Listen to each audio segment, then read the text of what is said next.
And watching you sit there, smile, laugh, and shake your head like this was no big deal. You'll go to prison for the rest of your life. That means you'll die there. Number 1. Shondell Jackson. Shondell Jackson and a friend were walking on the University of Wisconsin campus when they met Nathan Potter, a young man who would soon face a tragic fate. They threatened Nathan with guns and demanded money, but he had none to give. Shondell acted heartlessly and shot Nathan multiple times, ending his life there and then. This senseless attack devastated Nathan's family, leaving them with grief and anger.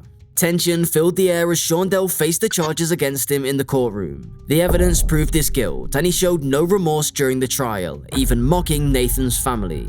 Coward got what he deserved. Shondell remained calm and indifferent, showing no emotion as they shared the pain he caused. Eventually, the judge delivered the verdict, finding Shondell guilty on all charges and sentencing him to life in prison.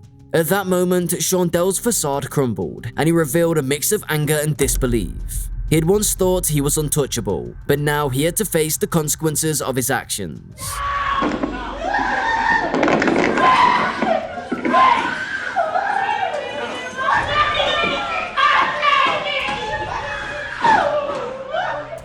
Two officers restrained Shondell as he glared at the family, shielding them from his hatred.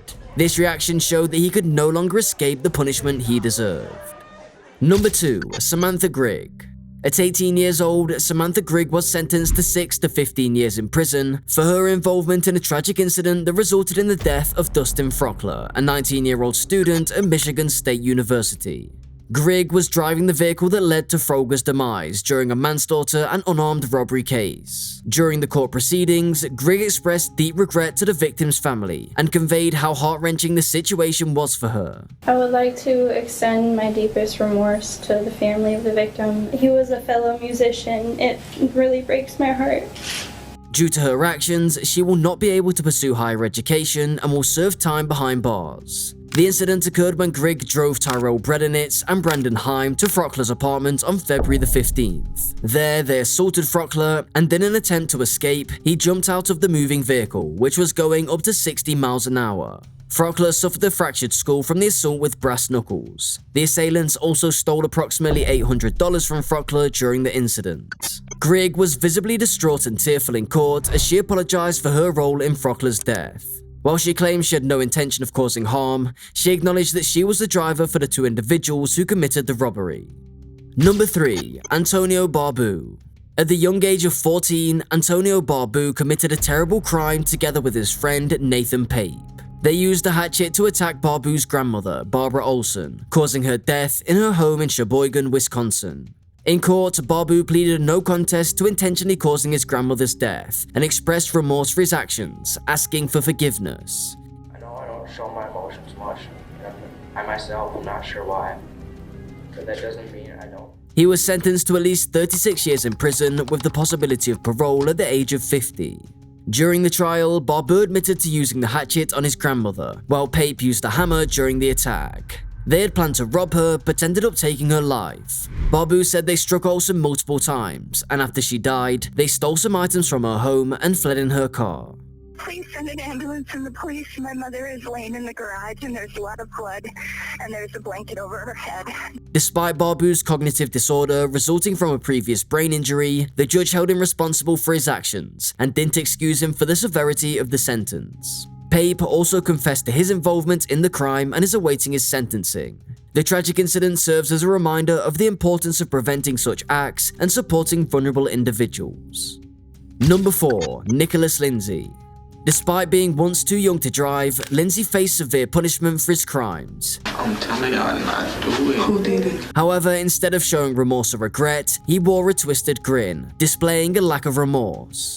His mother, who had been present in the gallery, reacted differently. She quietly left the courtroom without saying anything, seemingly accepting that her son was beyond redemption. The court had carefully considered Lindsay's criminal history and potential for rehabilitation, but ultimately they concluded he was beyond saving. The judge had serious doubts about his possibility of changing, leading to a firm decision on his fate. Number 5. Dante Wright. In October 2016, a promising high school football star from Michigan tragically lost his life in a devastating event. Jordan was supposed to be in school that day, but was fatally shot. The perpetrator, a teenager named Dante Wright, was one of the 3 individuals who attempted to rob Jordan at gunpoint, tragically ending in Jordan's death. The community was desperate for answers, and during his pre-trial hearing, Dante admitted to the crime and answered the lawyer's questions calmly and directly. Did you kill him with that shot? Yes. In court, Jordan's grieving mother listened as Dante described how they tried to rob her son at gunpoint, resulting in his death.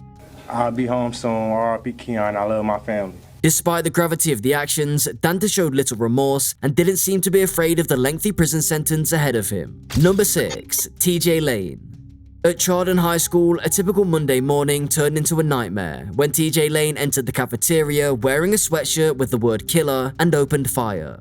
Several students were shot within moments, and chaos ensued as Lane continued his attack.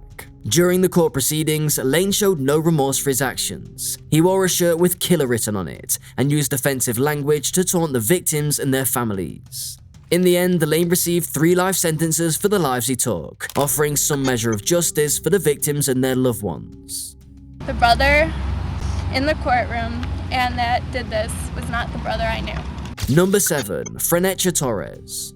You have 3 warrants for armed robbery and 1 warrant for felony murder. The next case is about how a young girl named Frenecha Torres, along with 2 other teenagers, Nicholas Evans and Halil Miller, ended up taking the life of a 21-year-old man called William Tunches. To lure William to a wooded area in an Atlanta subdivision, the trio promised him sexual intercourse with Frenecha for $300. Once he arrived, Nicholas threatened to kill him with a gun, and Halil struck him on the head with a stick. A scuffle between them resulted in the gunfire that fatally injured William.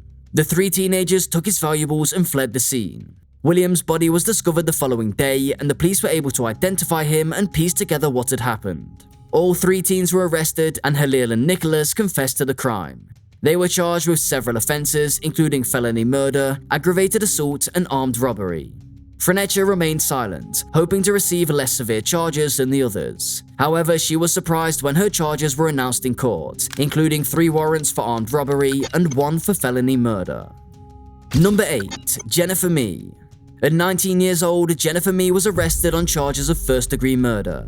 Jennifer was accused of setting up robberies with victims she met online. She recruited her boyfriend Lamont Newton and another friend Lauren Raffer to help carry out the robberies. In one such instant, Jennifer lured a 22-year-old man she'd met online to a vacant home, where Newton and Raffer robbed and fatally shot him. All 3 of them lived together and were arrested soon after the crime. During a phone call with her mother from jail, Jennifer admitted her involvement in the murder, which was recorded and later used as evidence against her. Hello? Hi, Mama. Hello, Jennifer. What's going on? I'm in jail. Why are you in jail? From, murder. Who'd you kill? Jennifer, Newton, and Raffer were all found guilty on first-degree murder. Jennifer received a life sentence without parole, while her 2 co-defendants were sentenced to life in prison. Number 9. Dylan Shoemaker. I didn't mean to kill Austin. Actually, I really didn't. I really think I did that. I didn't mean to hurt him. This is a story of Dylan Shoemaker, who was convicted of second-degree murder at 16 in Buffalo, New York. He was babysitting his girlfriend's 23-month-old child when he beat the child, resulting in the child's death. Shoemaker claimed he was trying to get the child to stop crying and never intended to harm him. However, the jurors didn't believe his story, and he was found guilty of second-degree murder and child abuse charges. In a recorded call with his mother, he made a troubling statement while awaiting trial. And I got a quote from the court reporter. I am a 16-year-old blonde. Probably all I have to do is cry in front of the jury, and they're going to feel sorry for me. Suggesting he believed crying in front of the jury might garner sympathy for him. Ultimately, Shoemaker was sentenced to an indeterminate term of imprisonment, with a minimum of 18 years. His sentence was later modified from the initially imposed 25 years to life. Number 10. Martise Fuller. This is the case of Martise Fuller, on trial in Kenosha County, Wisconsin, accused of killing his ex-girlfriend and attempting to kill her mother. At 15, Fuller broke into his ex-girlfriend's house armed with a handgun. He shot and killed his ex-girlfriend while she was in her bedroom listening to music. When the mother confronted him, she was shot twice but survived, and later identified Fuller to the police. Fuller pled not guilty, but the jury found him guilty of first-degree intentional homicide on 3 counts. During the trial, Fuller showed little emotion, but after being convicted, he appeared to be moved for the first time. During his sentencing, Fuller continued to maintain his innocence. He prepared a statement expressing apologies to the family and claiming he was not the person the media portrayed him as. I am not the person the media has made me out to be. Despite the hatred that is against me, I still am sorry. But I have to continue to stand innocent because I am. Fuller was sentenced to life for his crimes. That concludes this video. Thanks for watching.